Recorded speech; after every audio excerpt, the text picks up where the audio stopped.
हाँ, तो ये स्टूडेंट्स प्रश्नावली 1.1 परिमेय संघ है। इसका आज हम सवाल नंबर 3 सीखेंगे। 2 सवालों तक कल अपन ने हल कर लिया था और आज हम सीखेंगे सवाल नंबर 3। तो देखो सवाल नंबर 3 में क्या लिखा है, x बराबर 11/15। दूसरा सवाल इसका ये x बराबर -13/17। तो ये इसका पहला सवाल है और दूसरा है x बराबर -13/17। इसके लिए सत्यापित कीजिए, यानी हमें सिद्ध करना है कि माइनस कोष्टक माइनस x बराबर x, यानी दोनों साइड का उत्तर, दोनों तरफ का उत्तर बराबर आना चाहिए। अब देखिए हम इस सवाल को कैसे हल करेंगे। सवाल नंबर 1, पहले हम सवाल 1 को हल करेंगे। इसमें लिखा है x बराबर 11/15। सत्यापित करना है या सिद्ध करना है। सत्यापित करना है। क्या सत्यापित करना है? माइनस x बराबर x। अब देखो ये चिन्ह हमारे पास बराबर का है, तो हमारे पास दो पक्ष हो गए, इधर वाला बायां पक्ष, उधर वाला दायां पक्ष। तो हम लिख सकते हैं, देखो बच्चों, यहां से लेके यहां तक ये हो गया हमारे पास बायां पक्ष और ये हो गया हमारे पास में दायां पक्ष, जिसकी हम इंग्लिश में बोलते हैं लेफ्ट हैंड साइड और सामने वाला राइट हैंड साइड। हम दोनों को अलग अलग कर देंगे कि दोनों का उत्तर बराबर आना चाहिए। देखो पहले हम हल करेंगे बायां पक्ष।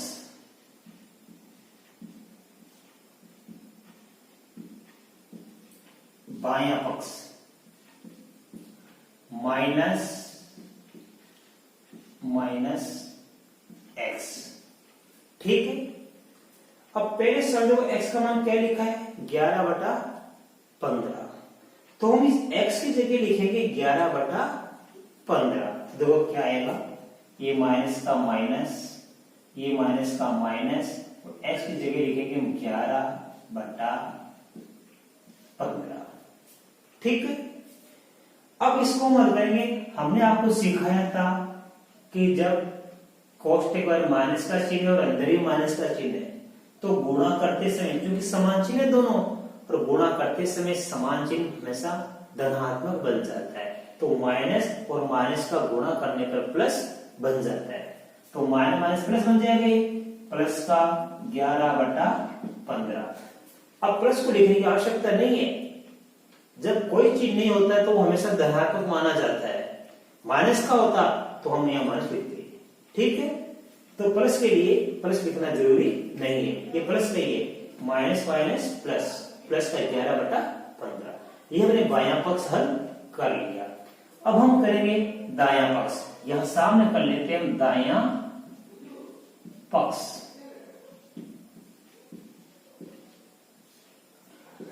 दायां पक्ष में लिखा मेरे पास में x। x का मतलब केवल जो x का मान दिया है वो का हो। तो यहां लिखेंगे x का मान कितना है, 11/15। अब देखो बच्चों, बायां पक्ष खोल करने पर उत्तर कितना आया, 11/15। 11/15 है। और दायां पक्ष खोल करने पर उत्तर कितना है, 11/15। अब तो दोनों उत्तर समान है या नहीं? दोनों उत्तर हमारे पास समान है। तो हम लिखेंगे इसलिए बायां पक्ष बराबर दायां पक्ष, अर्थात माइनस माइनस x बराबर x। ये हमारा सवाल सिद्ध हो गया। यह हम लिख सकते हैं इति सिद्धम। इति सिद्धम भी लिख सकते हैं, या हम लिख सकते हैं सत्यापित, ये हमारा सवाल सत्यापित हो गया। ठीक है, अभी देखो, अब हमने ये पहला सवाल तो बता दिया इसका, इसी प्रकार हम अब दूसरा सवाल भी हल करेंगे। अब देखिए, इसी का दूसरा सवाल अपन हल करेंगे बिल्कुल इसी प्रकार। देखो, हम लिखेंगे सत्यापित करना है, सत्यापित करना है। क्या सत्यापित करना अपन को? माइनस एक्स बराबर एक्स। अब देखो, ये बायां पक्ष और ये कौन सा पक्ष है? ये बायां पक्ष और ये दायां पक्ष। तो पहले अपन हल करेंगे बायां पक्ष। बायां पक्ष क्या लिखा बायां पक्ष में? माइनस का एक्स। अब हम मान लिखेंगे। देखो, ये माइनस वैसा का वैसा आ गया, ये माइनस भी वैसा का वैसा आ गया। और यहां देखो, हमारे पास इस सवाल में x का मान क्या दिया हुआ है? -13/17। तो यहां लिखेंगे, ध्यान देना। अब ये माइनस हमारे पास में, ये माइनस आ गया। अब यहां हम बड़ा कोष्ठक बना देंगे, ये माइनस आ गया। अब x का मान क्या लिखेंगे? -13/17, -13/17। देखो, ये माइनस तो आ ही गया सवाल से, और ये माइनस नहीं आ ही गया। अब x का मान लिखा मैंने -13/17। अब इसको लगाएंगे, देखो ध्यान से, ये माइनस का माइनस। अब हम सबसे पहले इस छोटे कोष्ठक को करेंगे, तो ये माइनस और माइनस मिलकर हो गया प्लस। क्या बन जाएगा? प्लस। तो ये प्लस का 13/17। अब आगे देखिए, ये प्लस का चिन्ह है और ये किसका चिन्ह है? माइनस। तो ये प्लस और माइनस विपरीत चिन्ह है, तो गुणा करते समय विपरीत चिन्ह का जब हम गुणा करते हैं तो माइनस बन जाता है। -13/17। अब हम करेंगे दायां पक्ष।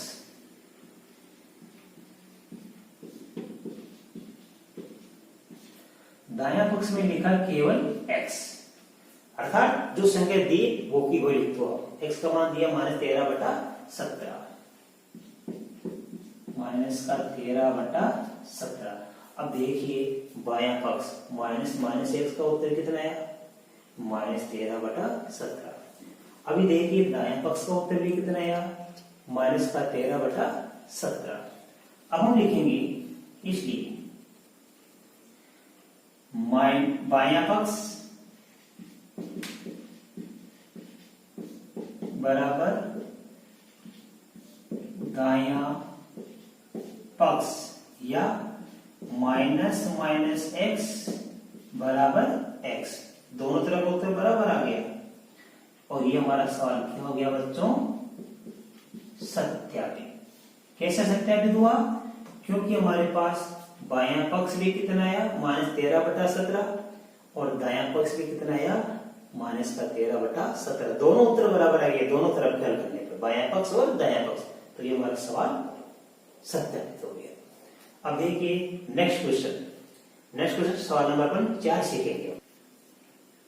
हाँ, अब देखिए बच्चों, सवाल नंबर 4 हम सीखेंगे। इसमें लिखा है निम्नलिखित के गुणात्मक प्रतिलोम ज्ञात कीजिए। अरे गुणात्मक मतलब गुणात्मक प्रतिलोम किसे कहते हैं? हमने आपको सिखाया था योज्य प्रतिलोम और गुणात्मक प्रतिलोम। देखो, गुणात्मक प्रतिलोम क्या होता है? जब दो संख्याओं को गुणा किया जाए तो उसका उत्तर सदैव 1 आना चाहिए। जैसे मान लो एक संख्या हमारे पास a, दूसरी संख्या b है, इन दोनों को गुणा करने में क्या उत्तर आना चाहिए? 1।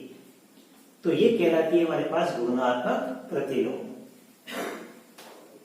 अब इसको कैसे क्या करते हैं? देखिए, बड़े ही सरल सवाल है। पहला सवाल है -13 का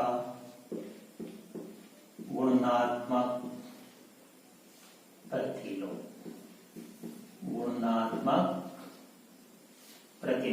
देखो बेटा, इसको ज्ञात करने के लिए हमारे पास चिन्ह तो वही रहता है, केवल संख्या का विलोम कर देंगे। अर्थात दी की संख्या का विलोम। -13 का विलोम क्या होगा? -1/13। 13 का विलोम तो होता है 1/13 और -13 का विलोम उल्टा क्या होता है? -1/13। तो देखो -13 का गुणात्मक प्रतिलोम क्या होगा? -1/13। अब इसकी जांच करके देखते हैं कि ये गुणात्मक प्रतिलोम सही है या गलत, क्योंकि दोनों को गुणा करने पर क्या आना चाहिए? उत्तर 1। जैसे देखो ये -13 इंटू -1/13। अब देखो ये 13 से 13 कट गया, ठीक है। -1 और -1 बन जाएगा +1। इसका मतलब ये हुआ कि हमारा -13 का गुणात्मक प्रतिलोम बराबर -1/13। ठीक है, तो गुणात्मक प्रतिलोम कैसे क्या करते हैं? दी की संख्या का आप विलोम कर दो, दी की संख्या का विलोम उल्टा कर दो। 1/2 तो 2/1, 3/4 तो 4/3। माइनस का ये 13 है तो -13 का विलोम होता है -1/13। इसी प्रकार देखो इसका दूसरा सवाल, -13/19। -13/19 का गुणात्मक प्रतिलोम। अब देखो क्या होता है, वही बात हम दी के संख्या विलोम करेंगे। -13/19 से इसको उल्टा कर देंगे, 19/-13। 19/-13। अभी गुणन 13 है ना माइनस का, आप इसको ऐसे लिख सकते हो -19/13। कहने का मतलब ऊपर नीचे कहीं भी एक जगह माइनस का चिन्ह आता है वो माइनस कहलाता है। ये -13/19 है, माइनस नीचे आ जाए तो भी -13/19 ही कहलाता है। अर्थात -13/19 का गुणात्मक प्रतिलोम क्या हुआ? 19/-13। देखो इसको विलोम कर दिया अपन। सीधा मैंने भी आपको करके बता ही दिया कि इन दोनों को गुणा करेंगे, देखो 19 से 19 कट जाएगा, -13 से -13 कट जाएगा, तो उत्तर 1 आ जाता है। इसी प्रकार देखिए तीसरा, इसमें लिखा 1/5। 1/5 का गुणात्मक प्रतिलोम। इसको उल्टा कर दो, 1/5 का उल्टा क्या होता है? 5/1। 5/1 का मतलब 5 में 1 का भाग देंगे तो 5 आएगा, 5। 1/5 का गुणात्मक प्रतिलोम होता है 5। इस 1/5 का उल्टा क्या होता है? 5। नेक्स्ट देखो -5/8 इंटू -3/7 का गुणात्मक प्रतिलोम। अब जो कैसे ज्ञात करेंगे? -5/8 का क्या हो जाएगा? 8/-5 और -3/7 का क्या हो जाएगा? 7/-3। 7/-3। ठीक है। अब या तो इनको अलग कर सकते हैं, देखो 8 × 7 = 56, ध्यान देना, और 5 × 3 = 15। या इसको पहले गुणा करके भी हल कर सकते हो। देखिए कैसे, -5 को -3 से हल करेंगे तो माइनस माइनस क्या बन जाएगा? प्लस। ये प्लस बन जाएगा गुणा करने पर, माइनस माइनस प्लस 15 और 8 × 7 = 56। 5 × 3 = 15, 8 × 7 = 56। अब देखो इसका गुणात्मक प्रतिलोम ज्ञात करना है। का गुणात्मक प्रतिलोम। आप देखो 15/56 है तो इसका उल्टा कर देंगे, विलोम 56/15। ये आ गया इसका। अब देखो इसी प्रकार सवाल नंबर इसका करेंगे 5वां, -1 इंटू -2/5 5। पहले आप इसको हल कर लीजिए, ये माइनस का गुणा माइनस से करने प्लस बन जाता है, 2 एकम 2 बटे 5, ये 2 बटे 5 हो गया इसको हल करने पर। अब इसका अपन गुणात्मक प्रतिलोम क्या करेंगे, का गुणात्मक प्रतिलोम 2 बटा 5 का उल्टा क्या बन जाता है, 5 बटा 2, 5 बटा 2। तो 2 बटा 5 का गुणात्मक प्रतिलोम कितना गया, 5 बटा 2। अब बच गया हमारे पास 6 नंबर सवाल। तो देखो 6 नंबर देखिए आप, -1 का गुणात्मक प्रतिलोम क्या बच जाएगा, -1 का उल्टा क्या होगा, -1 ही होगा। तो लिखेंगे -1 का गुणात्मक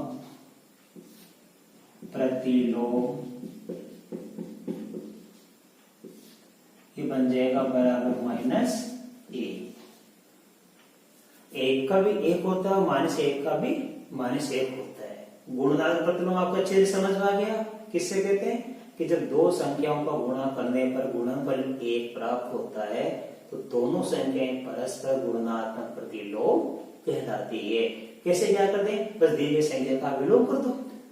योज्य प्रतिलोम हमने इसके पहले आपको सिखाया था। योज्य प्रतिलोम में संख्या वही रहती है, केवल चिन्ह बदल जाता है। 7 का -7, -8 का +8। योज्य प्रतिलोम में दोनों संख्याओं को जोड़ने पर 0 आता है और गुणात्मक प्रतिलोम में दोनों संख्याओं को गुणा करने पर उत्तर 1 आता है। नेक्स्ट, हाँ अब देखिए इसका सवाल नंबर 5। निम्नलिखित प्रत्येक में गुणन के अंतर्गत उपयोग किए गए गुणधर्म या गुण का नाम लिखिए। हमारे पास इस 5वें में 3 सवाल है बेटा, और इन तीनों सवाल में गुणा का कोई नियम लगा हुआ है, उस नियम का केवल अपन को नाम लिखना है। ये 1 नंबर का सवाल आ सकता है। पहला सवाल देखो, -4/5 का गुणा किससे हो रहा है, 1 से। और यहाँ पे देखो 1 का गुणा किससे हो रहा है, -4/5 से। अब देखो संख्या दोनों समान है, यहाँ भी -4/5 और यहाँ भी -4/5 है, यहाँ भी 1 और यहाँ भी 1 है, संख्या समान है। इसमें परिवर्तन क्या हो रहा है, परिवर्तन केवल इनका क्रम का परिवर्तन हो रहा है, क्रम चेंज हो रहा है। पहले -4/5 × 1। अब देखो यहाँ पे ये गुणा किससे हो रहा है, 1 से। तो यहाँ भी 1 से गुणा है और यहाँ भी किससे गुणा हो रहा है, 1 से। तो जब किसी संख्या का 1 से गुणा होता है तो कहलाता नियम 1 गुणात्मक तत्समक, यानी 1 का गुणा होता है, किसी संख्या का 1 से गुणा होता है तो नियम कौन सा लागू हो जाता है, 1 गुणात्मक तत्समक है। तो यह नियम लिखेंगे, इसमें नियम हो गया 1 गुणात्मक तत्समक, यानी 1 से गुणा होता है, ये नियम हो गया इसमें। ठीक है, दूसरा देखो, -13/17 का गुणा हो रहा है -2/7 से, बराबर -2/7 का गुणा हो रहा है -13/17 से। देखो दोनों संख्या समान है, दोनों संख्या समान है। देखते मालूम पड़ रहा है कि यहाँ पहले -13/17 है, यहाँ बाद में -13/17 है। यहाँ बाद में -2/7 है और पहले -2/7 है। तो बताओ कौन सा नियम लागू होगा, बिल्कुल ठीक, वेरी गुड। तो देखो यहाँ क्रम विनिमय हो गया, यानी संख्या का परिवर्तन हो गया। इसके स्थान पर ये आ गई, देखो यहाँ पे इसके स्थान पर तो यहाँ ये आ गई और इसके स्थान पे संख्या के स्थान का परिवर्तन हो गया। तो ये नियम लागू हो गया क्रम विनिमयता, यानी क्रम की अदला बदली, क्रम विनिमयता, ये इसमें गुणा का गुणधर्म लागू हो गया, ये नियम लागू हो गया। तीसरा देखो बेटा, इसमें क्या हो रहा है कि माइनस का 19/29, 19 ऊपर 29 नीचे। अब ये उल्टा हो गया, ये 29 और ये 19 नीचे, तो ये गुणा का कौन सा नियम लागू हो गया, देखो 19/29 का उल्टा हो गया 29/19, तो ये प्रतिलोम हो गया, यह प्रतिलोम नियम लागू हो गया। तो कौन सा नियम लागू हो गया यहाँ पे, जब संख्या यहाँ लिखी है इसकी उल्टी हो गई, विलोम हो गई, तो नियम कौन सा लागू हो जाता है, गुणात्मक प्रतिलोम। तो तो यहां लिखेंगे नियम कौन सा लागू हो गया, गुणात्मक प्रतिलोम, ये इसमें नियम लागू हो गए। ठीक है, ये तीनों नियम आप अच्छी तरह समझ